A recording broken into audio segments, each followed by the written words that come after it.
Those individuals that tried to assassinate my character will be hearing from us and all of Oklahomans very, very soon.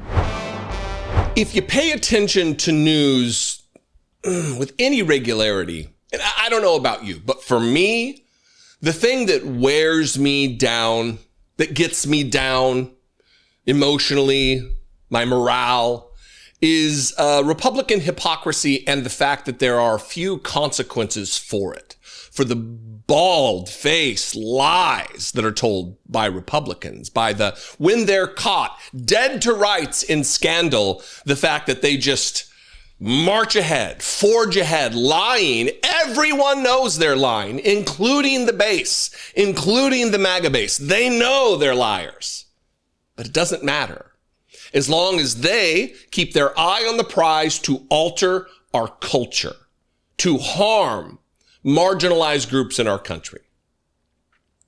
As long as they're able to accomplish that, the base looks the other way. And Ryan Walters is one of these vile, just gross hypocrites. And he has the cover of one of the most conservative electorates, one of the most conservative set of electeds in the country, in Oklahoma. He's the guy who bought all the God Bless America Bibles, the Lee Greenwood nonsense that Donald Trump he made millions off of. He put his name on it. Like it's his, like he got a co-writing credit for the Bible or something. This is who Ryan Walters is. He is the superintendent of public education in Oklahoma. He is a vile, white Christian nationalist. And I guess really the only takeaway from this story, if you followed it, I'll cover it at the end after I play these clips.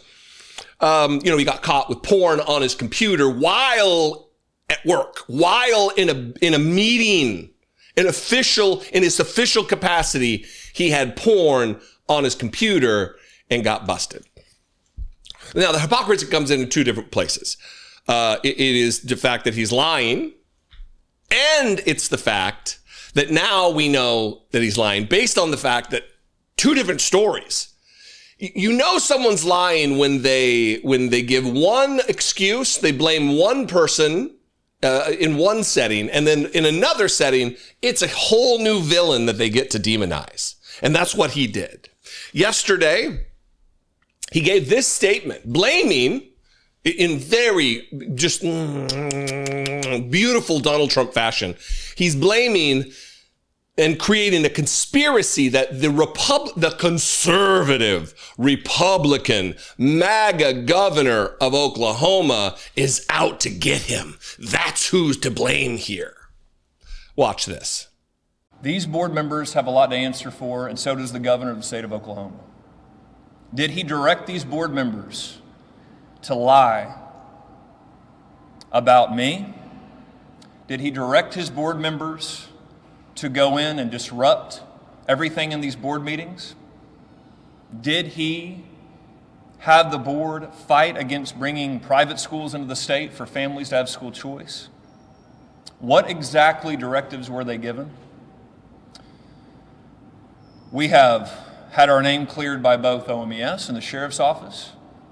There is nothing scandalous that I was a part of whatsoever. And the lies will have consequences. Those individuals that tried to assassinate my character and print and publish things that are demonstrably false and provably false will be hearing from us and all of Oklahomans very, very soon. Sweet threats there, douche canoe. Listen, it is not by accident that he used the word assassinate relative to his character. Oh, my character's being assassinated. Fight, fight, fight. He wants to align himself with Donald Trump in every way that he possibly can, even if that means making this look like an assassination attempt, even though Donald Trump's assassination attempt wasn't really an assassination attempt. He wasn't even hit by a bullet. Make it make sense. But the real odd thing here is the fact that Even someone with a cursory understanding of the media landscape and the political landscape right now knows that that would be the answer. That would be the story. That would be the line. That would be the narrative. That would be the set of messaging that Ryan Walters would go with, is that it was Governor Stitt. He's to blame. I'm just asking questions here. Did he direct these people to assassinate my character? He would stick with that, right? No. He made another statement. I couldn't find it. I found it on Twitter, but I couldn't find it on YouTube to give you the fuller context. But here is the statement where he's no longer blaming the governor. No. Now it's the fake news and the media. Apparently, it's a wide-ranging conspiracy against dipshit Ryan Walters. Is the nastiest political attack we've seen on an Oklahoma official. These are lies by board members, by a corrupt news media, and perpetuated by the teachers union to try to stop the will of Oklahoma voters and the Oklahoma parents. What we are going to continue to do is move this education reform for the families of Oklahoma. I will not stop. I will not back down to these lies by board members and others.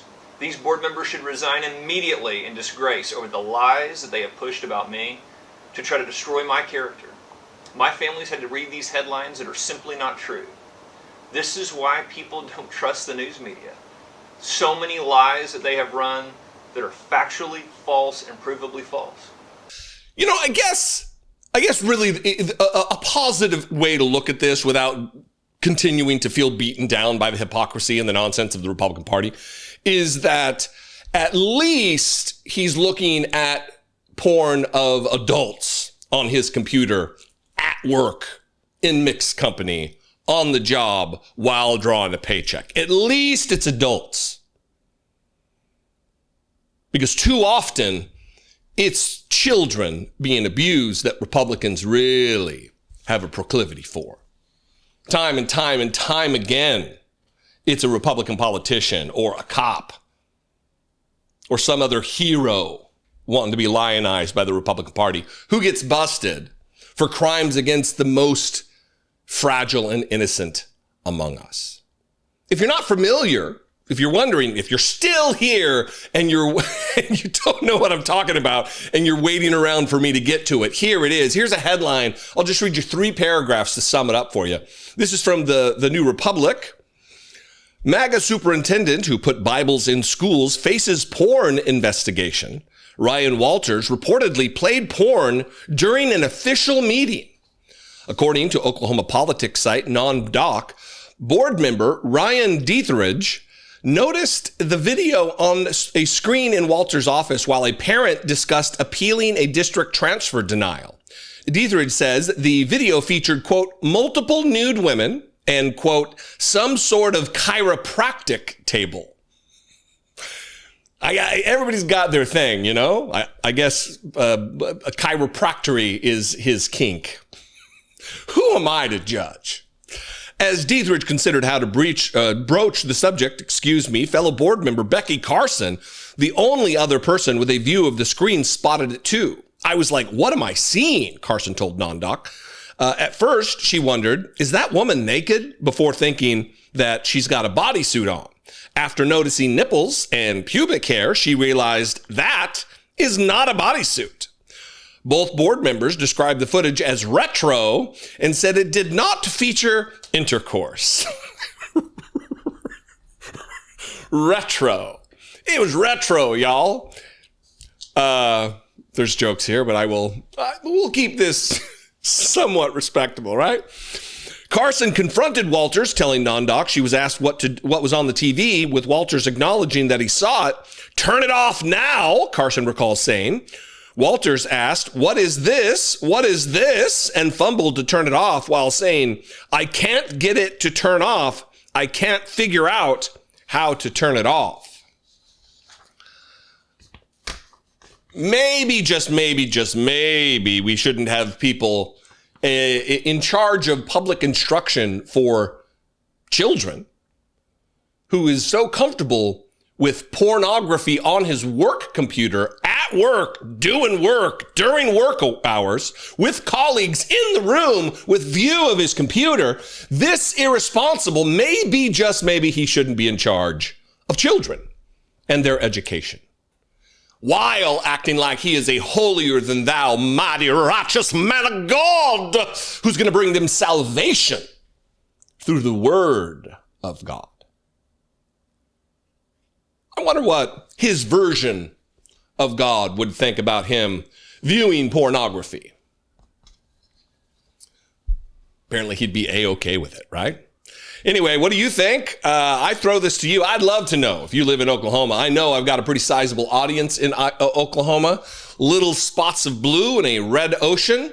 I'd love to hear from you. You can comment below. You can also call, leave me a fewer than 3-minute voicemail, 714-576-4054. And of course, as always, you can email me daily@dollemore.com. I appreciate you very much. If you feel the same or similar and you want to help support this work, help me produce this work, click the join button below, become a channel member for $2 a month, or go over to patreon.com/IDoubtItPodcast.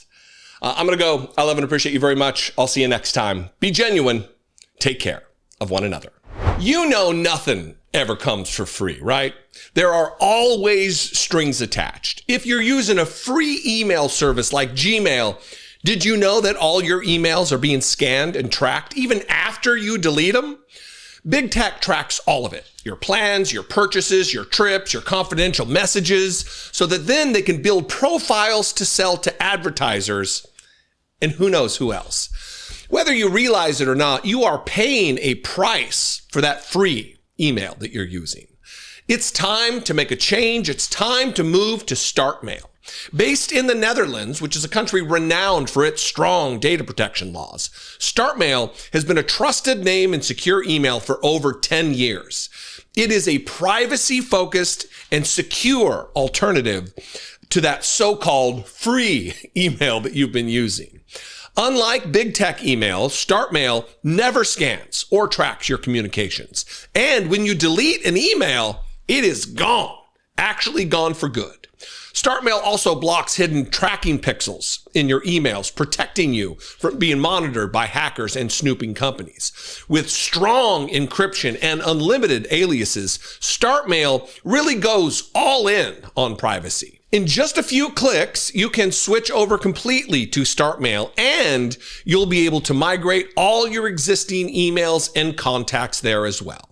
Try StartMail for yourself. It's completely free for 7 days. Head to startmail.com/Dollemore to get going, and you'll also get a 50% discount on your first year.